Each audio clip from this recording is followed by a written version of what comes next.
Manne yanaomsumbua binadamu katika maisha yake. Mimi Babu Mikoba, mtafiti na mtabiri kwa kutumia sayansi ya asili, uzoefu sio chini ya miaka 25. Leo nawaletea kitu kipya. Nataka mjue mambo manne yanaomsumbua binadamu katika maisha yake. Cha kwanza, afya. Ya pili, mapenzi. Cha tatu, bahati. Kitu cha nne, mafanikio. Nitachambua moja baada moja. Ndugu yangu, bila afya iliyokamilika wewe huwezi kufanya chochote. Hapa haijalishi wewe ni tajiri au maskini. Afya ndio msingi wa maisha ya binadamu. Sasa nikiongelea afya, mimi naongelea maana yangu ni magonjwa.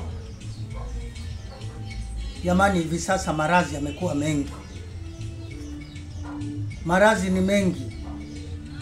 Mioyo mikubwa, mioyo iliyotanuka, mioyo imejaa mafuta, madonda ya tumbo, vidonda vya tumbo vinasumbua kweli wa Tanzania kwa ujumla na East Africa yote. Uvimbe, kina mama, imekuwa kila mtu uvimbe tumboni, uvimbe kwenye kizazi.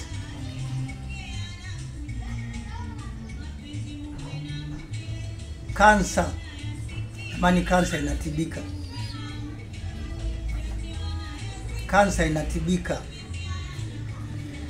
Kuna kansa za aina nyingi, lakini wewe kama una tatizo utaniuliza, utajua kwamba wewe una kansa aina gani. Maradhi yamekuwa mengi. Nguvu za kiume, vijana wengi, watu sio vijana mpaka wazee wanahangaika na tatizo la nguvu za kiume. Lakini ishazunguka watu, mnakosa suluhu. Leo Babu Mikoba nimekuja na suluhu la matatizo yenu.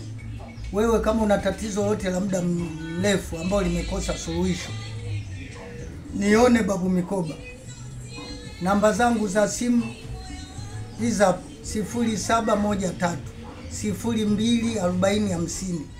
Narudia namba zangu za simu 0713 024050. WhatsApp namba 0712 76 19 11. Nimeamua kuwaletea darasa hili la kuelimisha mambo manne yanamsumbua binadamu katika maisha yake. Fuatilia makala zangu. Nimeanza na swala la afya. Kama una tatizo lote la kiafya, nifuatilie. La maradhi ambayo yamekosa suluhisho muda mrefu, niko katika tiba hizi sio chini ya miaka 25 na uzoefu wa muda mrefu. Karibuni sana.